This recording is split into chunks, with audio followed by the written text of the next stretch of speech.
Hi, this is a short video on Chapter 10, Section 2, and we're comparing two means, so two population means. The purpose of the video is these 5 learning targets, and the first one we're going to focus on is describe the shape, the center, and the spread, or describe the distribution of the difference between two sampling means. So just like we saw in the previous video for proportions, we want to describe the distribution, which really means let's talk about the socks. So if we're going to talk about all the socks, let's kind of look at what are those pieces. Again, you might have a situation where there's two means. So to explore it, we're going to look at two normally distributed populations having no means and standard deviations. So again, they have some means, they have some standard deviations listed in here. Again, when there's an n in front of it, that means that it's normal. And now what we're doing is, in real life, you wouldn't sample everyone from a population, in this case, every single 10-year-old girl, every single 10-year-old boy in the nation, because that would take too long and be too costly. So instead, you're going to take a simple random sample from each group. Once you take a simple random sample from each group, we can now start to ask questions about the differences in the groups. And so now, notice here, we want to know the difference in their height. And so we have this one, which says X bar for females minus X bar for males. And so we're wondering what's their average, what's their difference in their average heights. So if we want to talk about, again, their shape, their center, and their spread, let's talk about what we need to know. So again, when you choose a simple random sample from one population, girls, we assume that there's some mean for every girl out there that we're never going to actually find out that has some standard deviation. Then we're going to do the same thing for our boy sample. Again, sample size from boys. They don't have to be the same size. And that will have some mean and some standard deviation. And what we're trying to do is, again, estimate the difference between those two populations. So very similar to before, the shape is when the population distributions are normal, then their differences are approximately normal. So it's really nice when they tell us it's normal because we're done. If they don't tell us it's normal, then again we look at their sample sizes. How many people did we ask out of each group? And as long as both of them, are greater than or equal to 30, then we proceed with approximately normal as our shape. The center, just like when we were looking at proportions, is just what's the difference between the known means, and their spread is the standard deviation. And the standard deviation looks like, again, standard deviation from the girls squared divided by their sample size, plus the standard deviation of the boys squared divided by its sample size. So this is the variance of girls plus the variance of boys. When you combine them in square root, you get the standard deviation of their difference. Notice we're still meeting our 10% condition when we deal with when we're trying to find standard deviation. We want to make sure that we're looking at the population size. Now, these formulas, again, can be found in your packet, so I just want to take a moment for you to look at your packet. We eventually are going to get to these two inference procedures again, figuring out a test statistic or calculating a t for the case of means, and calculating a confidence interval. So again, this is on the second page of your formula sheet that we have. So note that those two formulas are in there. And then if you flip to the next page, we're dealing with not a single sample, but we're dealing with two samples. So if you notice, here's our two sample, and here's the formula for them. We'll talk about this special case more in class, but again, it's just the variance of one plus the variance of another and square rooted. So the formula is given to you in your packet. So that's just kind of an overview again of how do you find your shape, your center, and your spread for means.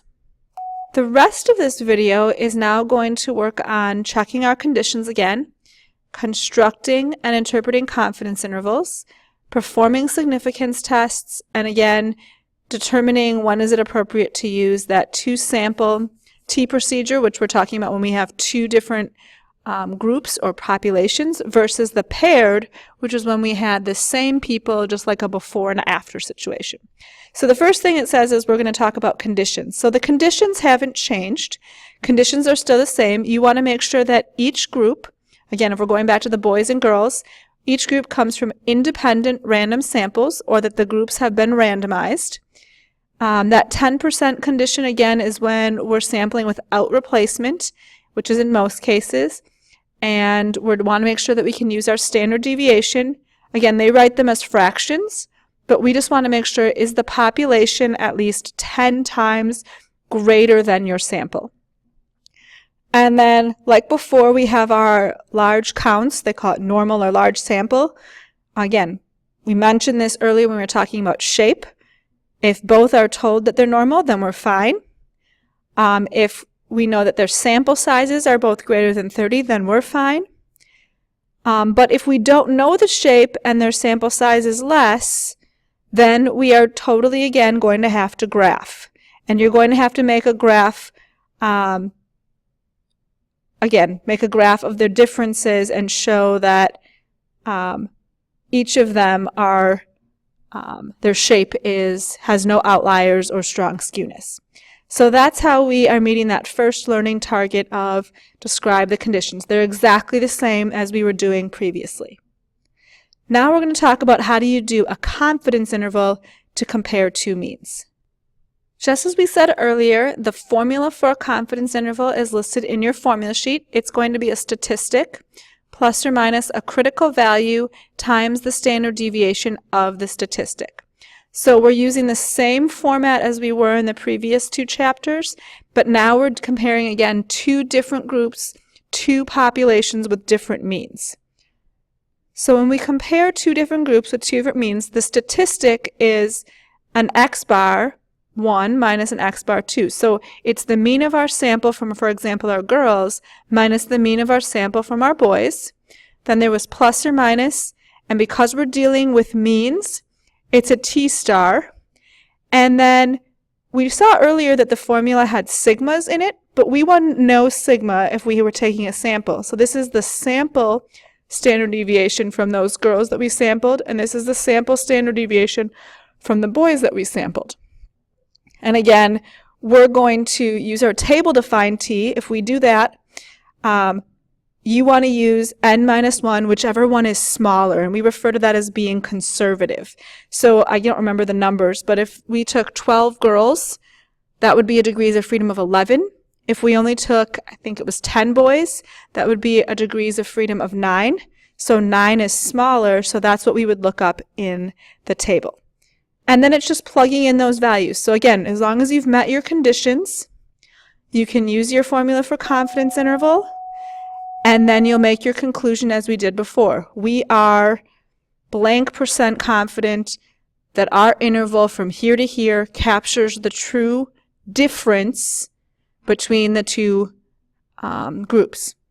So again, we would be 95% confident that our interval from, 5 inches to 7 inches captures the true difference in height from girls and boys. Would be an example of how we would interpret it.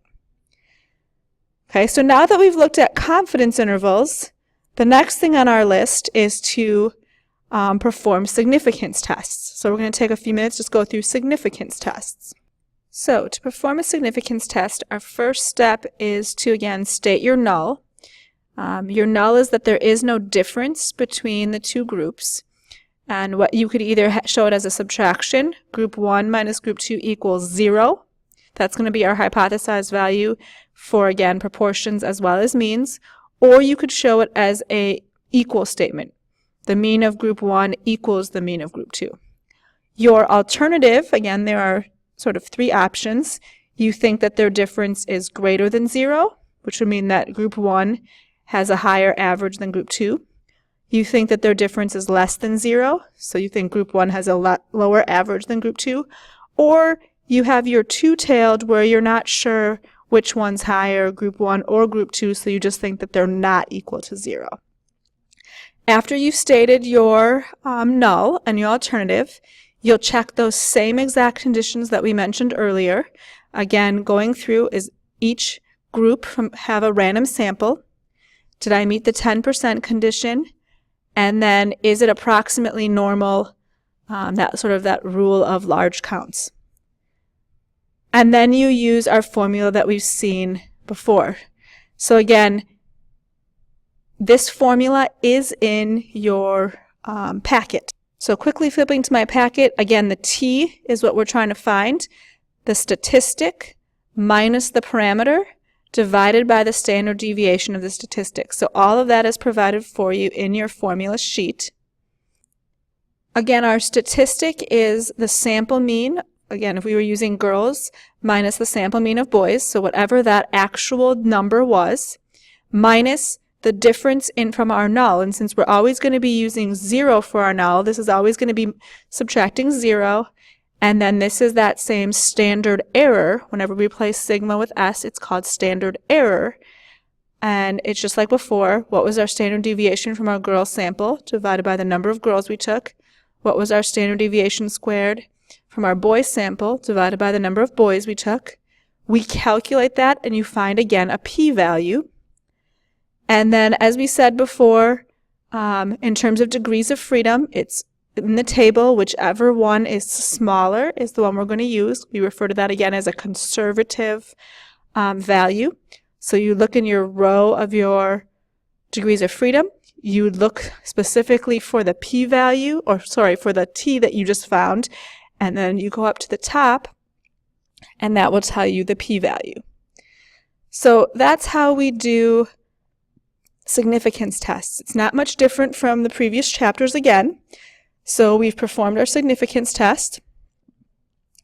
And sort of the last piece is just sort of looking at when is it appropriate, what are things that we need to be sort of aware of as we're kind of going through. So again, 2 sample T's are where you have 2 completely separate groups. Again, boys and girls, different classrooms, 2 different groups. A paired T test is where you have the same people, like on one of our previous tests we were talking about those 8 old men who did Tai Chi, that had a before and after. That's considered paired because it's the same group of people but 2 treatments. So just things again to be aware of, and we'll talk about them more. In planning a 2-sample study, choose equal sample sizes if you can. It's nice. It's not necessary. The second check mark or bullet point is don't use pooled 2-sample T procedures. And we'll talk about what pooled means. It's listed in your book. It's actually an option on our calculator. We're just never going to check it. We're always going to say no for this class. Bullet point number 3, we're safe to use T procedures for comparing 2 means if it's a randomized experiment. So even if you have volunteers, as long as they randomized how they were put into 2 groups, then you're okay to proceed. Again, related to what we were just mentioning, don't use the 2-sample procedures if it's paired data. So it has to be about 2 different groups. That's why it's called 2-sample. And then the last one is beware of making inference in the absence of randomization. So that sometimes if you have volunteers, you may not be able to generalize to the entire population, especially if you're not taking a random sample. We just might not be able to generalize as much. So that's everything that's covered in 10.2. We described again the distribution, the SOCs. We talked about the conditions. They're exactly the same as before, just a few minor differences. We talked about how to construct a confidence interval and where that formula is located on your formula sheet. We talked about significance test, again on your formula sheet and the formula for that. And then we just discussed the difference between a 2-sample T procedure versus the paired T procedure. And so now that's just kind of, again, a general overview of what everything was in 10.2. Thanks.